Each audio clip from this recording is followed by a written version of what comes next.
I'm doing a split course pipe. I'm going to go ahead and notch the bottom panel out. And we'll place our pipe jack, form that to the panel.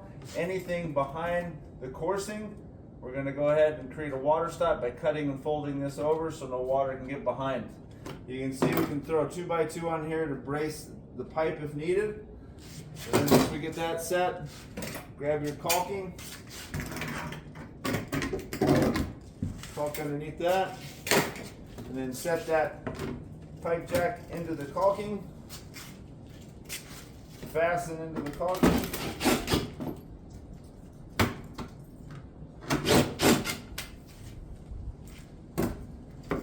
And then we can come back, notch around our pipe,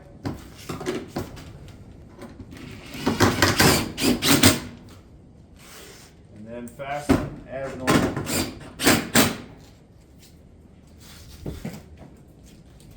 Then grab your caulking, caulk around your pipe, and then bring your granules, put that into the caulking.